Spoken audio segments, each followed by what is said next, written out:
ओम शांति।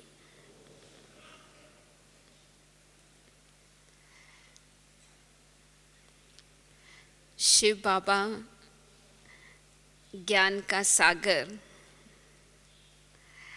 दिव्य चक्षु विदाता, हम सबको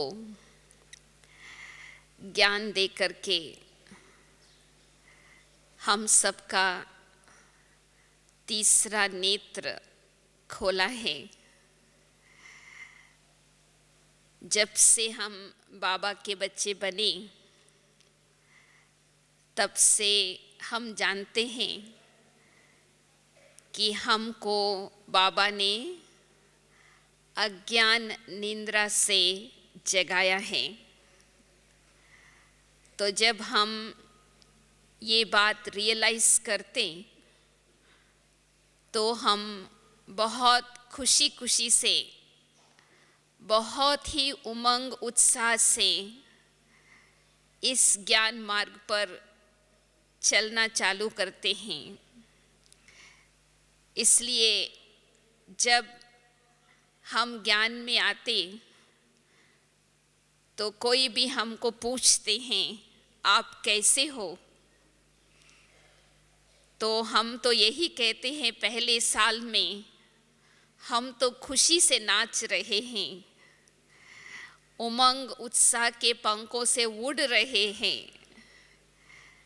उसी समय पता भी नहीं चलता कि हमको भूख भी नहीं लगती, नींद भी नहीं आती, क्योंकि बहुत उमंग उत्साह है, खुशी है कि हम क्या थे और बाबा ने हमको क्या बना दिया।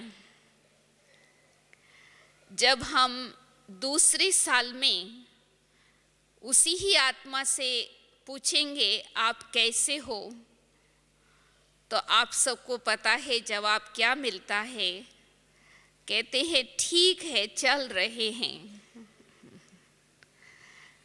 और फिर तीसरे साल में पूछेंगे तो यही जवाब मिलता है अभी तो चलना ही पड़ता है, क्योंकि ज्ञान मार्ग में आ गए तो पीछे भी नहीं जा सकते और आगे तो बढ़ नहीं रहे हैं। तो कभी कभी आश्चर्य लगता है कि अगर पहली साल में हमारे जीवन में इतना उमंग उत्साह है तो दूसरे तीसरे सालों में तो डबल ट्रिपल होना चाहिए, परंतु ये उत्साह क्यों कम हो जाता है? क्यों हमारे जीवन में वो खुशी कम हो जाती? क्योंकि चलते चलते हम एक तो अज्ञान की निंद्रा से तो जाग गए, परंतु बीच बीच में थोड़ी सी आधी नींद भी आ जाती है। उसको ही आलस्य अलबेलापन कहेंगे ना, अलबेलापन की निद्रा। बस ऐसा लगता है कि हमने बहुत कुछ कर लिया।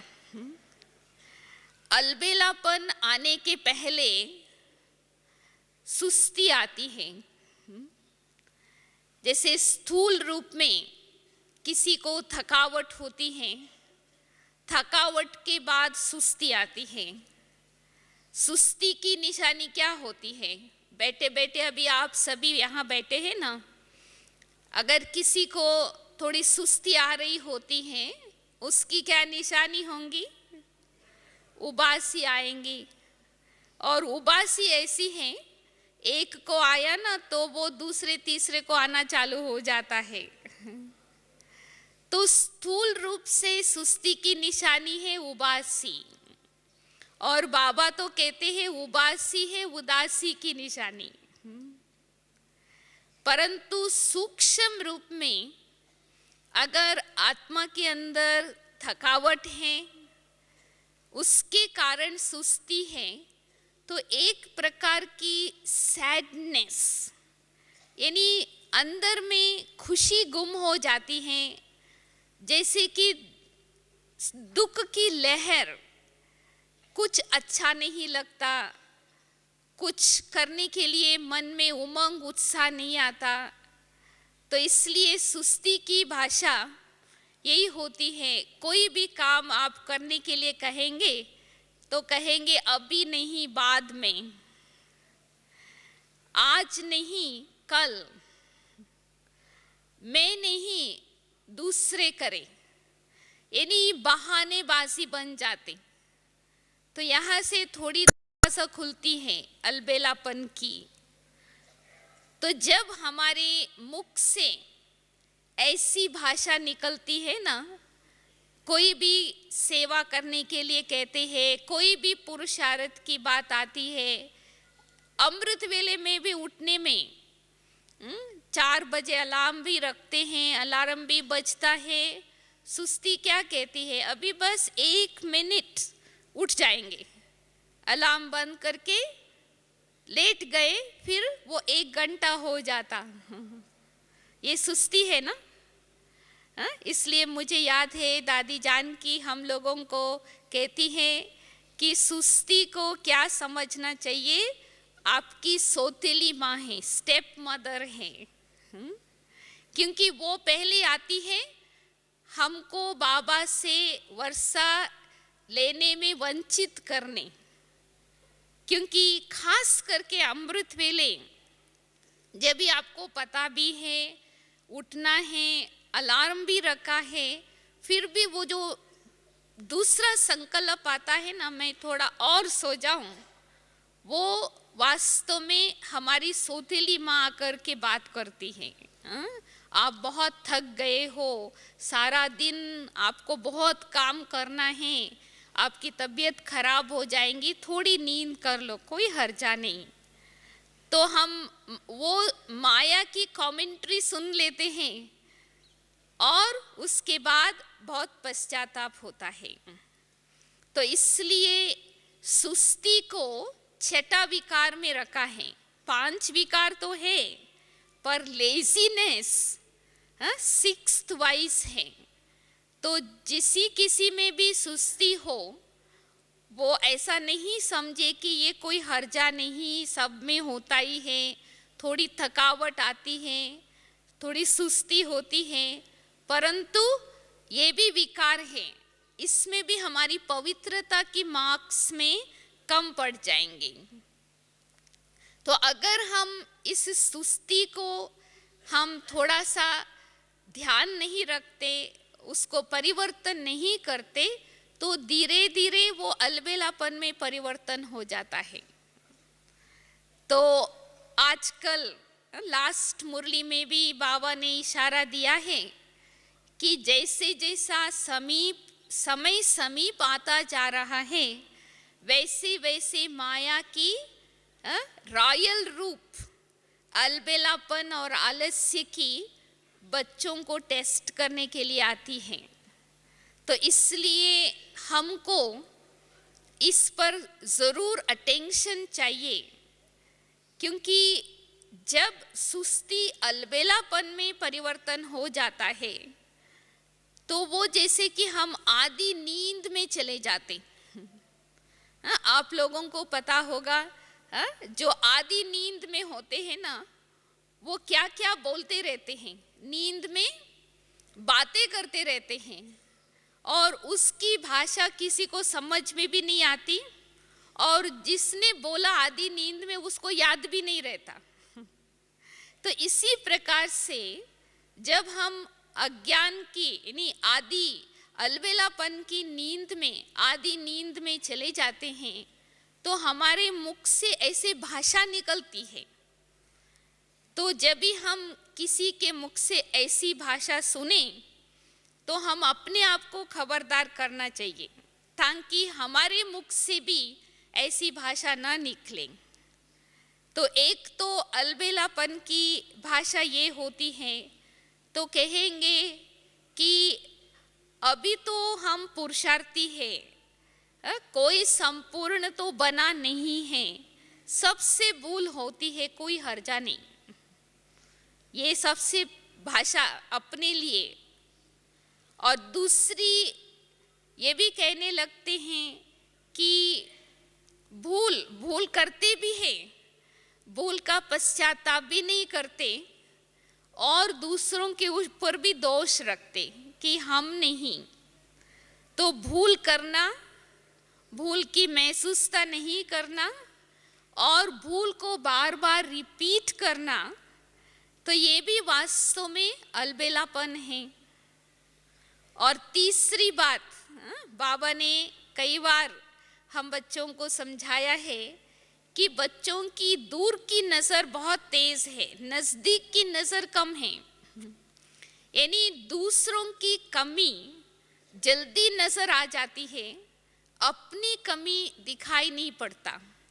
तो यानी अलबेलापन का चश्मा पहन लेते, तो यही भाषा बोलते हैं कि ये कमी तो अभी भी बड़ों में भी है, महारथियों में भी ये कमी है, तो हमारे में ये कमी हो तो कोई हर्जा नहीं।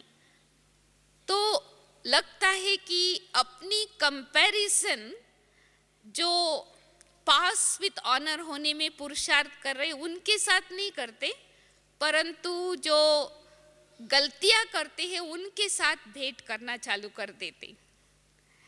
और खास बाबा ने लास्ट मुरली में इशारा दिया था, अपनी चेकिंग में भी अलबेलापन हो जाता है। करते तो है चेकिंग, परंतु इतना भोले हो जाते अपनी चेकिंग में भी, यही नोट करते हैं आज हमने किसी को दुख नहीं दिया, आज हमने कोई पाप नहीं किया, बुरा नहीं किया, सारी रात हमने सेवा की, बहुत थक गए इसलिए अमृत वेला हमने मिस कर दी। तो समझते ही कि हमारे से कोई भूल नहीं हुई। तो वास्तव में हमको याद है एक बारी मम्मा की मिसाल हमको सुना रहे थे कि मम्मा कहाँ कलकत्ते में गए थी एक बार, तो वहाँ दुर्गा की पूजा होती है ना, तो सारी रात लोग सेवा करते हैं। तो कई लोग सवेरे क्लास में नहीं आए थे, तो बाद में आए, तो मम्मा ने पूछा कि आप लोग क्यों नहीं आए, तो कहा बहुत खुशी से सारी रात हम लोगों ने एग्जीबिशन में सेवा की ना, इसलिए थक गए तो हम सो गए। तो मम्मा ने कहा कि ये तो आपने ओवर टाइम कमाई की ना, अगर सारी रात जाग के एक्स्ट्रा कमाई की, परंतु नॉर्मल जो कमाई होती है अमृत वेले और योग का, उसको आपने मिस कर दिया, तो आपने कोई एक्स्ट्रा तो कमाई की नहीं। तो कई बार हम रियलाइज नहीं करते कि बहाना देने में, कारण बताने में अलबेलापन कैसे काम करता है। कई बार हम सेवा के लिए भी हम समझते कि अभी समय बहुत पड़ा है, अभी तो हम अंत में जल्दी जल्दी पुरुषार्थ करके हम मंजिल पर पहुंच ही जाएंगे। नहीं, कुंभकर्ण की मिसाल क्यों बताते हैं? कुंभकर्ण के लिए कहते हैं ना, 6 मास सोता था और 6 मास जागता था। तो जब 6 मास सो गया था तो किसी ख्याल से सो गया कि वो जब आएंगे दुश्मन तभी हम उठ करके उसको खत्म कर देंगे, परंतु उसकी नींद में ही लंका भी जल गई, उसको पता भी नहीं था। तो इसलिए अलबेलापन में कोई भी काम उसी समय करना है वो नहीं करते, सदैव टालते रहते हैं, अभी नहीं बाद में करेंगे, मैं नहीं दूसरा करे। तो अपने को भारीपन, सदैव हल्कापन नहीं रहता है। और दूसरा, सेवा में भी हम देखते हैं कि अलबेलापन कैसे घुसता। तो यही कहेंगे कि हमको फलाने साथी के साथ ही सेवा करना है, इस स्थान पर मेरी सेवा नहीं हो सकते, तो अपनी साधना के आधार से सेवा नहीं, साधन के अनुसार सेवा, ये भी एक आधार लेकर के सेवा करना हुआ ना। और पढ़ाई में भी माया अलबेलापन के रूप में घुसती है।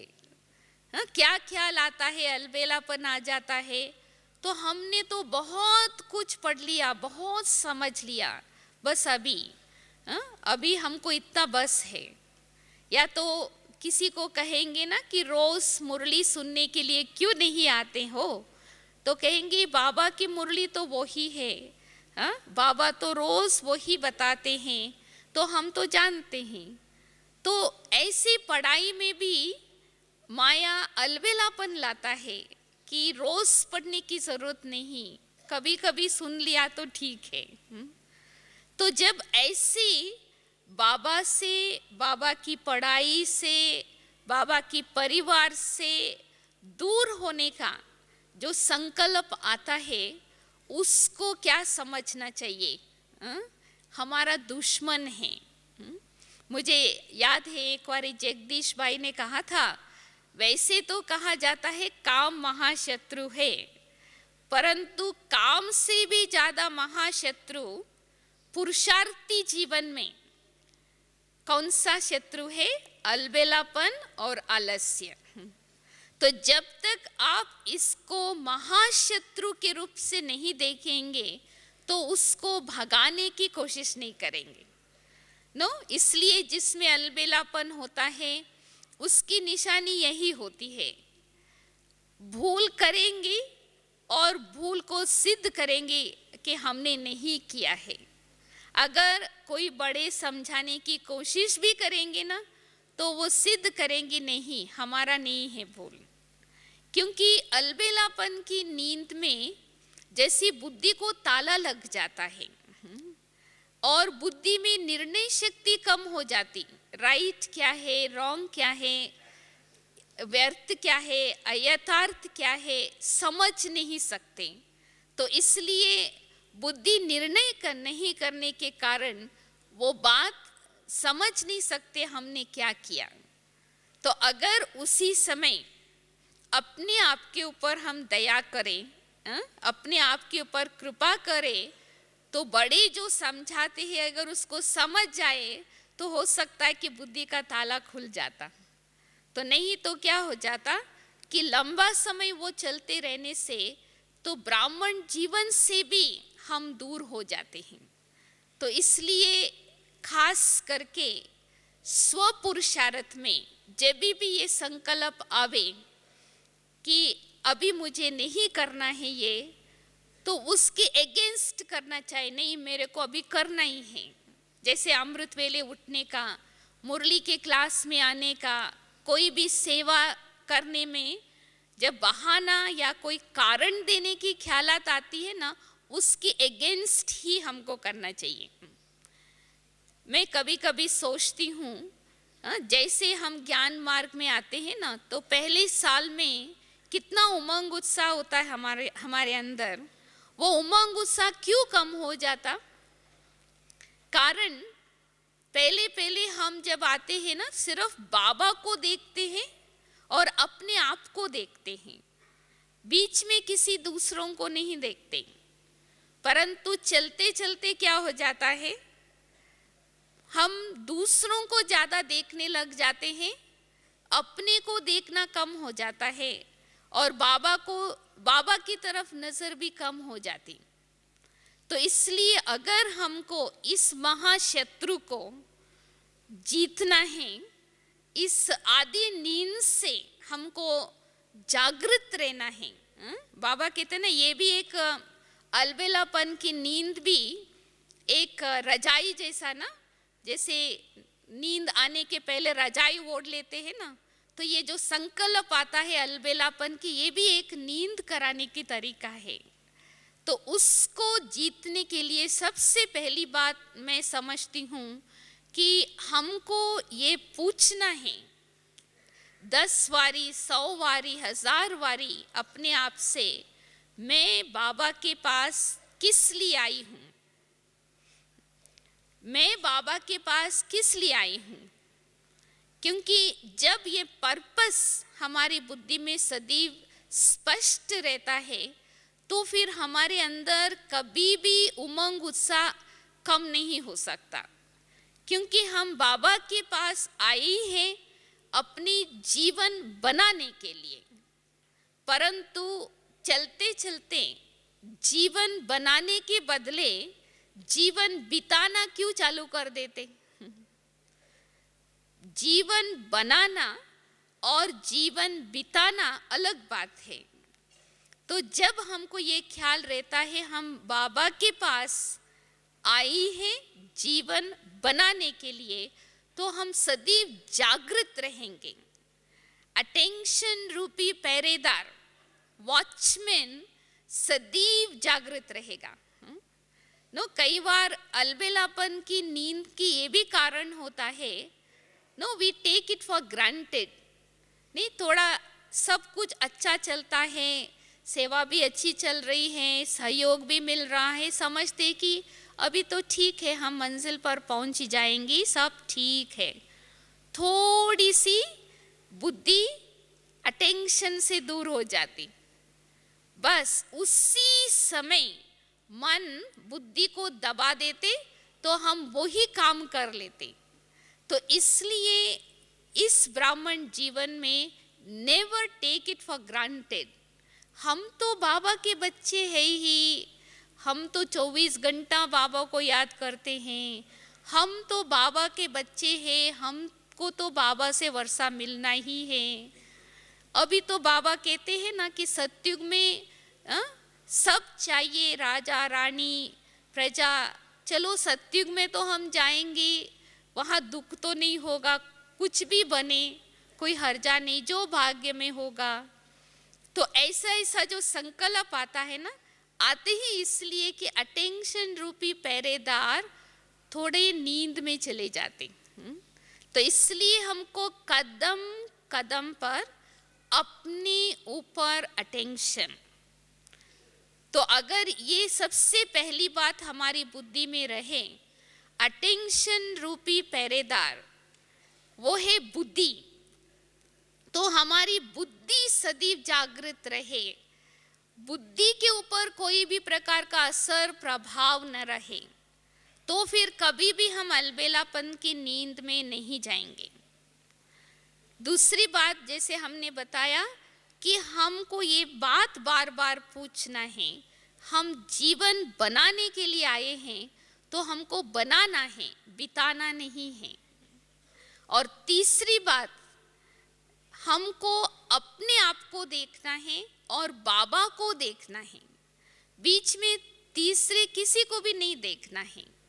तो इसलिए हम अलबेलापन की नींद में चले जाते हैं, क्योंकि हम देखते हैं ये तो 10 साल से ज्ञान में चल रहे हैं, इससे भी ऐसी बात होती है, ये ज्ञान में 20 साल से चल रहे हैं, इससे भी ये भूल होती है, मेरे से हुआ तो क्या हुआ।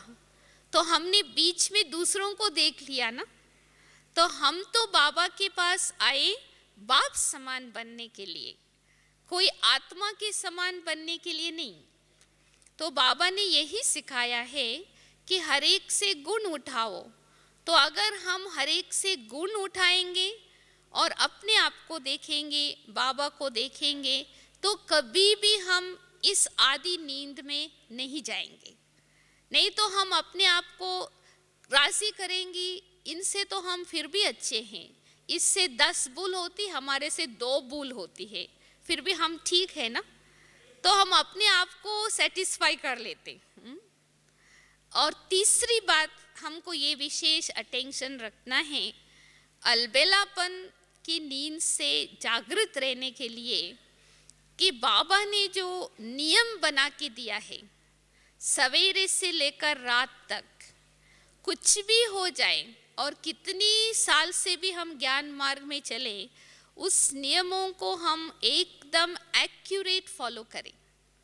क्योंकि मेरा अनुभव ये है कि अगर और कोई पुरुषार्थ हम नहीं कर सकते, सिर्फ ब्राह्मणों के जो नियम हैं उसको हम एक्यूरेट फॉलो करते रहेंगे, तो कभी भी हमारे अंदर अभिमान नहीं आ सकता। क्योंकि अभिमान भी कई बार हमको अलबेलापन के आलस्य के नींद के तरफ ले जा सकता।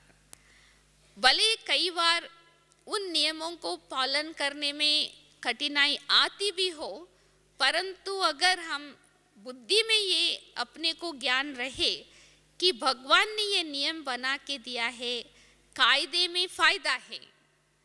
कई बार हमसे लोग पूछते हैं, अगर हमको दिल नहीं लगती ना ये काम करने के लिए, रोज मुरली सुनने के लिए दिल नहीं लगता, तो दिल नहीं लगता तो क्यों हम जबरदस्ती करें।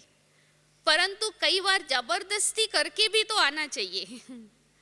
सबसे सहज विधि है नियमों को पूर्ण करने का प्यार से। अगर नहीं तो हम डिसिप्लिन समझ के भी उसको फॉलो करेंगे तो कभी भी इस शत्रु के वश में नहीं आएंगे। तो क्योंकि ये अलबेलापन आने का कारण दरवाजा खोलते ही तब है, नियमों में ढीलापन आ जाता। तो आपको भी अनुभव होगा ना, एक दिन आप अमृत वेले नहीं उठो तो दूसरे दिन उठने में थोड़ी और सुस्ती आएंगे, थोड़ा देरी से उठेंगे, तीसरे दिन और देरी से उठेंगे, फिर चौथे दिन सोचेंगे अरे उठ के बैठते भी तो नींद ही तो आती है, इसलिए क्यों नहीं बिस्तरे पर ही जाके सो जाए। फिर तो बस वो उमंग उत्साह ही खत्म हो जाता है। तो इसलिए हमको नियम में जितना हम पक्के रहेंगे उतना हमको फायदा है। और सबसे बड़ी बात मैं समझती हूँ संग का रंग, क्योंकि बाबा ने अभी 2 दिन पहले संग के बारे में बहुत अच्छी मुरली चलाई थी, तो इसलिए संग के ऊपर हमको बहुत अटेंशन चाहिए। कहा जाता ना, जैसे अन्न वैसे मन, जैसे संग वैसे रंग। तो संग का असर बुद्धि पर होता है। तो अगर हम ठीक संग नहीं रखेंगे, भले हमारे अंदर अलबेलापन नहीं है, हमारे अंदर आलस्य नहीं है, पर अगर हम किसी का इसका संग किया है तो धीरे धीरे उस संग का भी हमारे ऊपर असर आ जाती। तो इसलिए अगर हमको समझ भी नहीं आता है कि हम किसका संग रखें, तो हम बड़ों से पूछे। बाबा तो मुरली में बता देता है, उसका ही संग करना चाहिए जो पुरुषार्थ में तीव्र गति से आगे बढ़ रहे हैं, जो ज्ञान मार्ग में आगे बढ़ रहे, उनका संग करना चाहिए। अगर हमको समझ में नहीं आता तो हम बड़ों से पूछ ले बे। और सबसे पहली बात है आलस्य अलबेलापन को दूर करने का, अपने जीवन में उमंग उत्साह। ये उमंग उत्साह की जब कमी हो जाती है तो फिर हमारे अंदर भारीपन आ जाता। जब हमारे अंदर उमंग उत्साह रहता है, हल्कापन रहता। परंतु ऑफ कोर्स सदैव दूसरे हमको उत्साह नहीं देते रहेंगे, हम अपने आप को ही उमंग उत्साह में रखना है। तो उसके लिए हम क्या करें? उसके लिए सबसे पहले तो हमारे अंदर जो कार्य हम करते हैं उसमें नवीनता, जितना जितना न्यूनेस होता है, नवीनता आती है, उतनी आत्मा के अंदर फ्रेशनेस आती। जितना फ्रेशनेस है उतना उमंग उत्साह बढ़ता है। तो इसलिए हम चाहे अमृत वेले में बैठे, चाहे मुरली सुने, चाहे सेवा करें, कुछ भी करें, उसमें नवीनता। तो नवीनता ही हमको दिखाता है कि हम चढ़ती कला, उड़ती कला में जा रहे हैं। नहीं तो चलते चलते हमारी कला ठहरती कला में चली जाती है ना, तभी भारीपन आ जाता है। और दूसरा, उमंग उत्साह में सदैव रहने के लिए हमको एक विशेष वृत्ति, यानी हम स्टूडेंट है, हमको सीखना है, ये बहुत ज़रूरी है। क्योंकि सीखने की भावना जब हमारे जीवन से खत्म हो जाती है, तब आलस्य अलबेलापन आने की संभावना है। क्योंकि बुद्धि में ऐसा आ जाता है ना, हमको सब कुछ मालूम पड़ गया, बस अभी हमको क्या करना है, हमने बहुत कुछ कर लिया, सेवा भी कर ली, धारणा भी कर ली, त्याग भी कर लिया। नहीं, हमको अंत तक सीखना है। बाबा ने क्या स्लोगन दिया है? जहाँ जीना है वहाँ तक ज्ञानामृत पीते ही रहना है।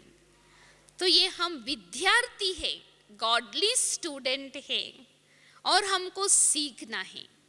ये जो सीखने की भावना जब हमारे मन में रहती है ना, तो कभी भी हमारे अंदर थकावट नहीं आती और हम जहाँ भी जाएंगे, जिस किसी से भी मिलेंगे, उससे गुण ही उठाते जाएंगे।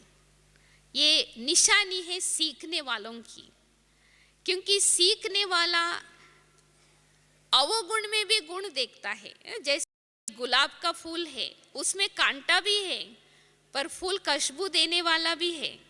अगर हमको सीखने की भावना है तो हम कांटे को नहीं देखते हैं, गुलाब की खुशबू को देखेंगे ना।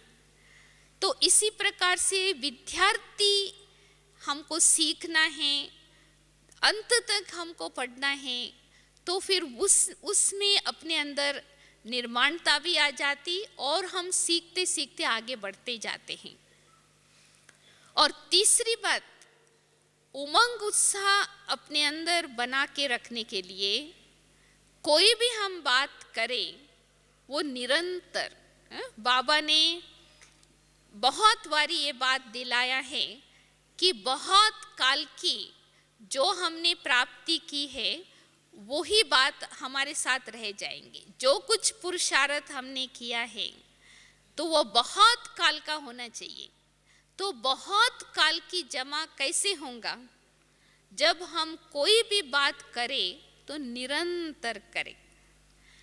भले हम कभी भी ज्ञान में आए हो, 1 साल हो, 2 साल हो, 20 साल हो, समय की बात नहीं, परंतु जब से हम ज्ञान में आए तब से लेकर अभी तक हम कहाँ तक निरंतर रहे, तो अंतर आने नहीं दे, तो फिर ऑटोमेटिकली हमारे अंदर न सिर्फ उमंग उत्साह बना रहेगा परंतु उसको हम मेंटेन कर सकते हैं।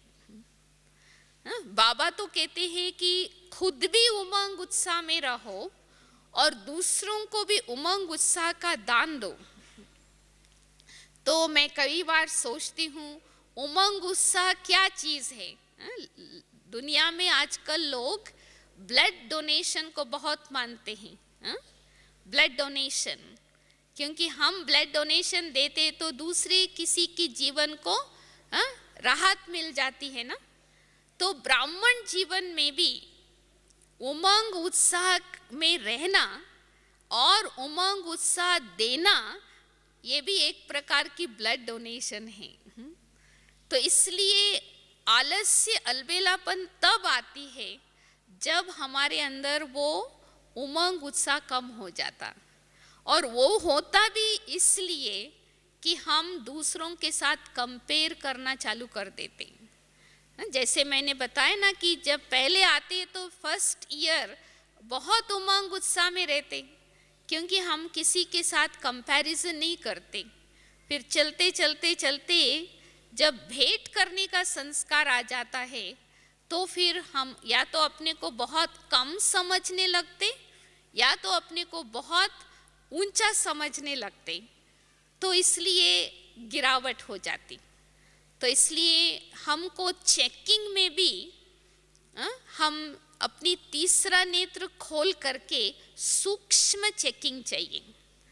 जैसे बाबा ने कहा है कि इस सीजन के अंदर हमने कितनी दुआएं, कितनी आशीर्वाद दूसरों को दी और कितनी आशीर्वाद अपने अकाउंट में जमा की। सिर्फ इतना ही चेकिंग नहीं, हमने दुख नहीं दिया, विकर्म नहीं किया, बुरा नहीं किया, परंतु जमा हमने कितनी की, क्योंकि जो जमा हम करेंगे वही हमारे साथ चलेगा। तो इसलिए कई बार हमको अपने ऊपर, अपनी भाषा के ऊपर ही अटेंशन चाहिए, क्योंकि अलबेलापन की जो रॉयल भाषा है ना, वो ऐसी है अपने को समझ भी नहीं आता है कि हम कोई आधी नींद में बोल रहे हैं। जैसे हमने बताया ना, अभी तो कोई संपूर्ण बनाई नहीं है, सब पुरुषार्थी है, सबसे भूल होती है, हमारे से हुआ तो क्या हुआ। तो परंतु वास्तव में वो छोटी भूल को भी बड़ा समझना तभी तो हम उस भूल को फिर रिपीट नहीं करेंगे। मम्मा तो यही डेफिनेशन बताती थी ना, पुरुषार्थी किसको कहा जाता है? पुरुषार्थी उसको कहा जाता है जो एक बार भूल करे वो दोबारा रिपीट ना करे। परंतु जब अलबेलापन आ जाती है तो या तो भूल करेंगे तो महसूस भी नहीं करेंगे, या तो भूल करके दूसरों के ऊपर दोष दे देंगे, हम नहीं, इसके कारण हुआ। तो क्या हो जाता है, वो संस्कार पक्का हो जाता है।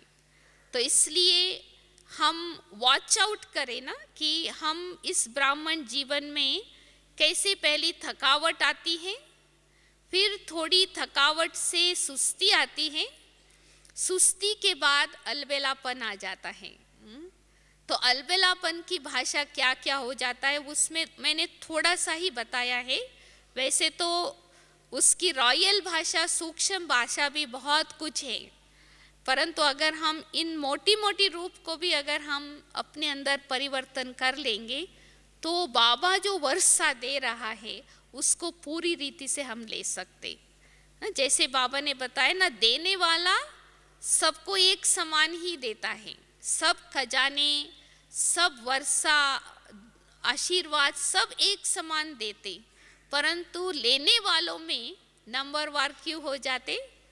कारण यही है क्योंकि जो बाबा ने दिया है उसको अपना बना करके फिर हम दूसरों को बांटे।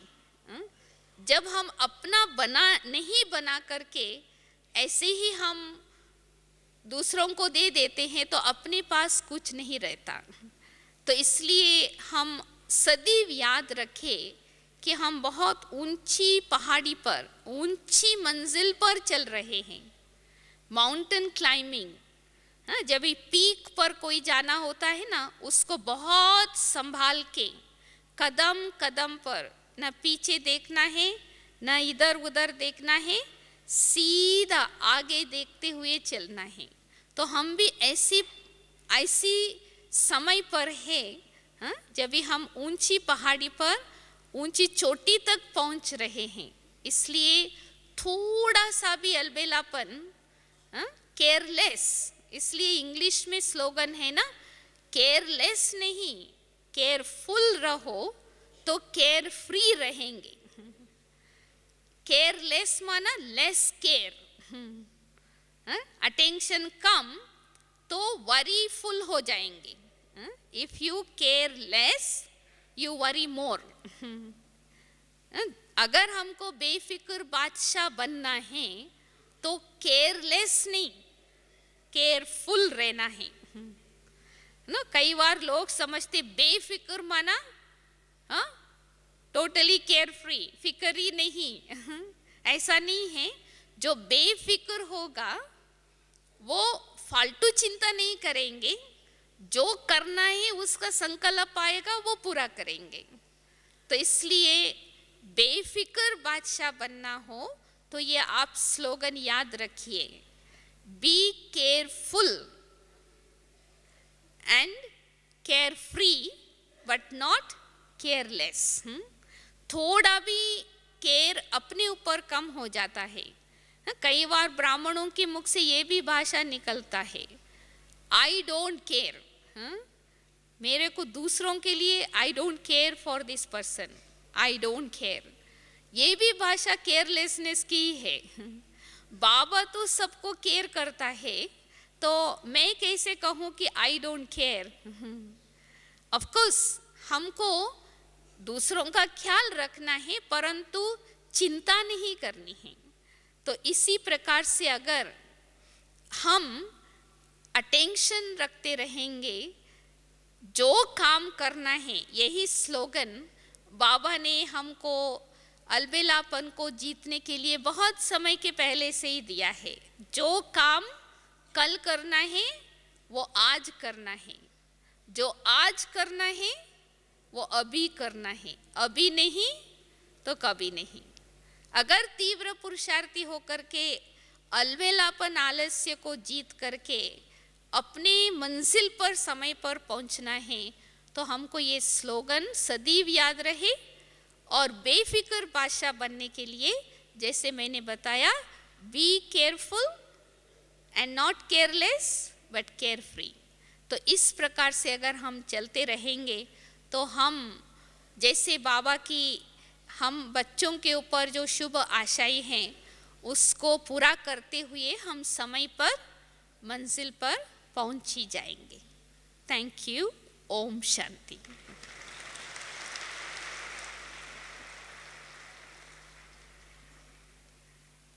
अभी 2 मिनट।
बहुत बहुत धन्यवाद मीरा बहन जी।